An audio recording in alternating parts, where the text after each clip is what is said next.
Hello guys, the learning page চ্যানেলে তোমাদের সবাইকে জানাই স্বাগত। আজ আমি তোমাদের নবম শ্রেণীর বাংলা সাহিত্য সঞ্চয়ন বইয়ের ইলিয়াস লিও তলস্তয় গল্পটির বিষয়বস্তু বলবো। চলো আমরা গল্পটা শুরু করি। লেখকের নাম কি? লিও তলস্তয়। এখানে তোমাদের হচ্ছে উফা প্রদেশে ইলিয়াস নামে একজন বাসকীয় বাস করত। বিয়ের 1 বছর পরে তার বাবা মা মারা যায়। তখন সে ছিল গরিব না ধনী। তাহলে সে তখন গরিবও ছিল না, ধনীও ছিল না। তখন তার 7টা ঘটকি, 2টো গরু ও 20টা ভেড়া ছিল। কঠোর পরিশ্রম করত সে। ধীরে ধীরে তার অবস্থা পাল্টে যেতে লাগলো। 35 বছর পরিশ্রম করে সে প্রচুর সম্পত্তির অধিকারী হয়ে উঠল। তখন তার 200 ঘোড়া, 150 গরু, মোষ আর 1200 ভেড়া হয়। ভাড়াটে মজুরিদের তার গরু মোষের দেখাশোনা করে। ভাড়াটে মজুরিরা দুধ, দই, কুমিশ, মাখন, পনিরও তৈরি করে।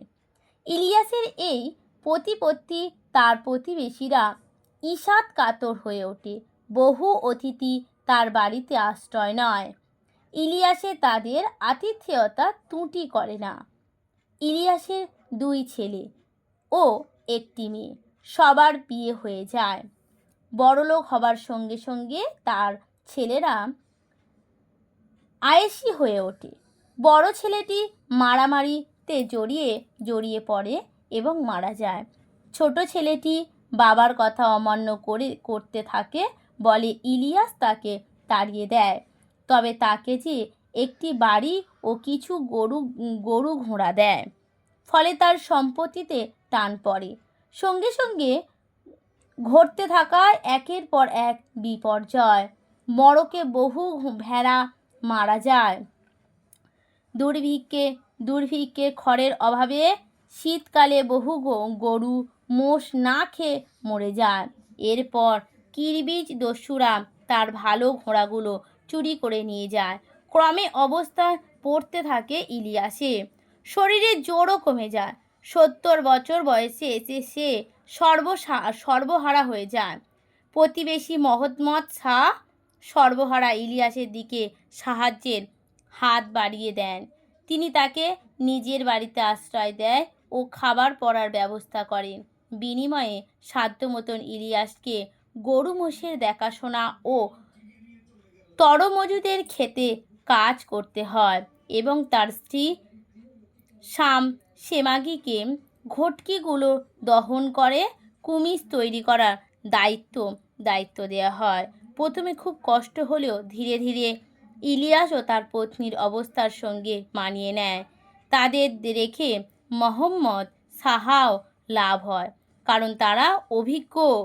তবু মোহাম্মদ সাহা তাদের দুরবস্থা দেখে দুঃখ পেত। একদিন মোহাম্মদ সাহার বাড়িতে একদল আত্মীয় আসেন। তাদের মধ্যে একজন ছিলেন মল্লাদ। তাদের আপ্যায়নের ভার পড়ে ইলিয়াসের ওপর। খাওয়া দাওয়ার পর মোহাম্মদ সাহা অতিথিদের কাছে ইলিয়াসের পরিচয় দেয়। অতিথিরা ইলিয়াসের নাম শুনে তার এই করুণ পরিণতি দেখে তারা দুঃখ প্রকাশ করলেন। তারা ভালোভাবেই ইলিয়াসে নিশ্চয় তার পরিণতি ভীষণ বিষণ্ণ। কিন্তু ইলিয়াসের স্ত্রীর কথা শুনে তাদের সেই ধারণা ভেঙে গেল।